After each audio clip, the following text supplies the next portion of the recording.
Agora vem comigo. Barnabé e Paulo vão para Antioquia. E agora o que eu passo a pregar é mistério. Roberto, mude a música aí para mim. Eles chegam em Antioquia. A igreja pobre, de pessoas quase que desvalidas, recebem a presença de um homem rico que é Barnabé. A igreja resolveu 2 problemas mandando ele para lá. Não precisa pagar esse pastor porque ele é rico. Barnabé era rico. E Barnabé não sabia pregar. Paulo pregava demais. Então Barnabé era o dirigente do culto. Imagina Barnabé dizendo: irmãos, fui enviado aqui pela igreja de Jerusalém. Nossos cultos serão assim, dias tais, horários tais. E vamos começar o nosso primeiro culto. Barnabé sabia cantar os hinos da harpa. Eu estou aqui contemporaneizando. Barnabé sabia ler o texto de abertura, sabia fazer a oração inicial. Eu imagino ele dizendo assim: alguém aqui precisa de oração? Nós assembleanos falamos assim: eu e a minha casa precisamos de oração. Não é assim? Todo mundo, ele sabia o ritual todo. Agora na hora de pregar ele disse: com a palavra, Paulo de Tarso. Oh glória. 14 anos esperando uma oportunidade, 14 anos ensaiando, pregando para si mesmo. Pode imaginar como foi o primeiro sermão dele. Ele arrancou tatu da toca e sabiá do toco, quase fez defunto ressuscitar. O povo ficou apaixonado. Meu Deus, quanto tempo eu não ouvi uma palavra dessa. E quando a palavra é boa, o culto seguinte, a igreja está cheia de novo. Houve um avivamento em Antioquia. Só que na medida que a igreja foi aumentando, o pregador vai ficando mais audacioso. Chega o momento do culto, nos cultos seguintes, que Paulo diz assim: irmãos, hoje eu quero pregar sobre isso. E Barnabé anotando, porque ele tem que mandar a carta lá para Jerusalém. O culto de hoje foi assim, tantas almas aceitou Jesus, tantos voltaram, a pregação foi assim. Aí Paulo um dia começa a fazer coisas que Barnabé não fazia. Ele diz: irmãos, hoje eu quero orar para o batismo com o Espírito Santo.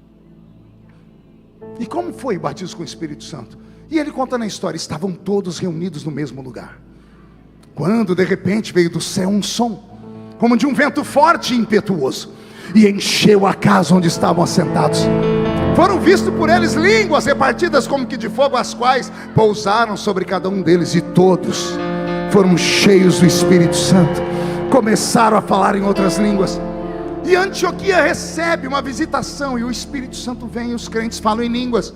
Os cultos começam a aumentar. O povo agora tem notícia para dar. Vamos na minha igreja, porque lá tem pregação e tem sinais. E o povo vem.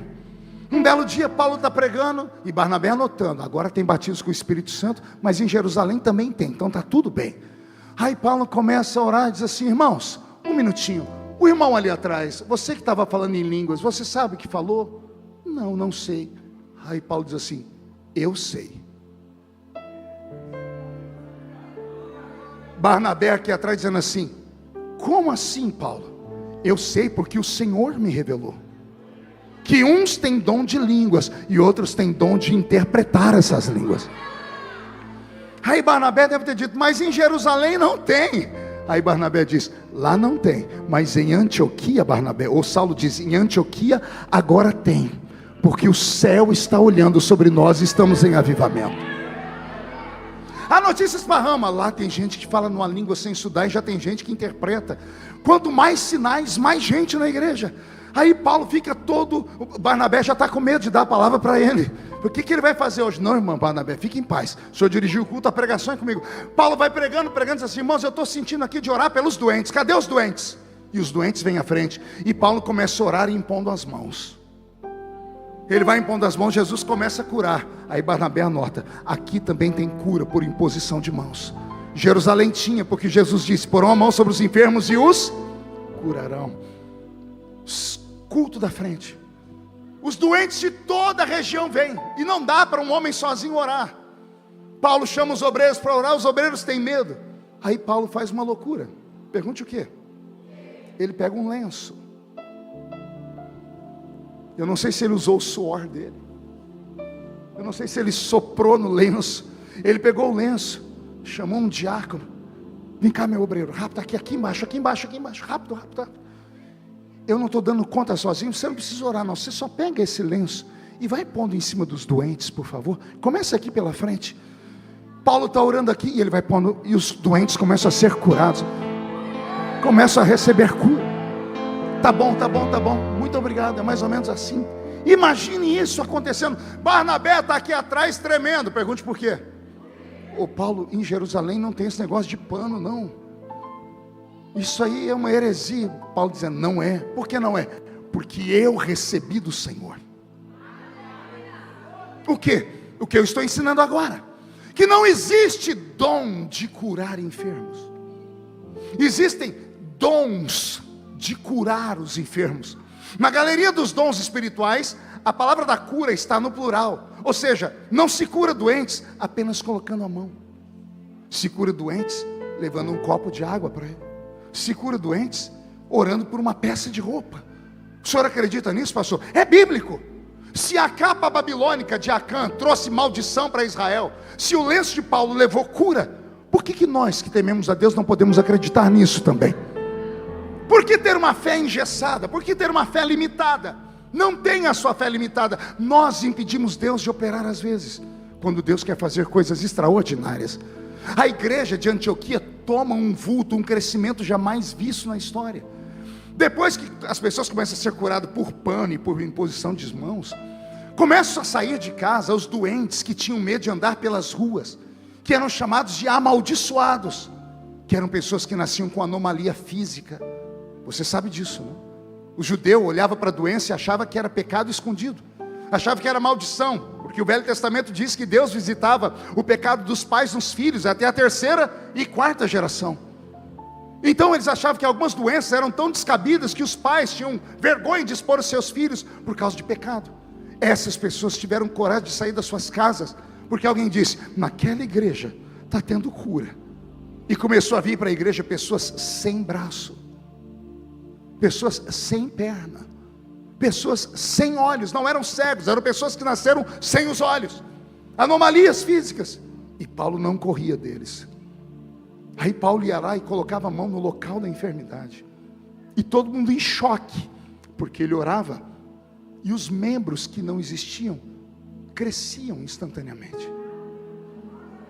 Barnabé está apavorado, dizendo, o que é isso? E Paulo dizendo, isso chama-se operação de maravilhas. Mas em Jerusalém não tem, mas em Antioquia tem, porque tem alguém que acredita e recebeu do Senhor. A igreja de Antioquia dá uma alavancada, ela cresce como nenhuma outra igreja, porque Paulo traz para a terra revelações que Jesus não deu aos primeiros cristãos. O Pentecoste de Atos dos Apóstolos capítulo 2 não é um Pentecoste pleno. Ele traz alguns sinais. Um fala em línguas, tem alguém ali que interpreta línguas, alguém tem visão porque vê línguas de fogo e para por aí. Mas vem Paulo e começa a doutrinar dizendo, existem 9 dons do Espírito Santo. Estou falando para pentecostal, vou falar de novo. Existem 9 dons do Espírito Santo. E a pergunta que fica é essa, como é que Paulo sabia tudo isso? Pergunte para mim, como, pastor? Vou deixar Paulo falar. Já que Pedro e João não me discipularam, já que me abandonaram por 14 anos, durante esses 14 anos, eu recebi a visita de um professor, e esse professor deixava o meu corpo aqui na terra, e ele começa a dizer, eu não sei se era no corpo ou se era fora do corpo, e ele começa a dizer, eu conheço um homem, que foi ao 3º céu, chegando lá, ouviu, ou seja, aprendeu coisas inefáveis, que não é lícito aos homens contar. Paulo está dizendo que Deus deu a ele revelações que não deu aos demais. Isso aqui me deixa com muita fúria, porque para as pessoas do Brasil, o Pentecoste é dado só para gente pobre e miserável.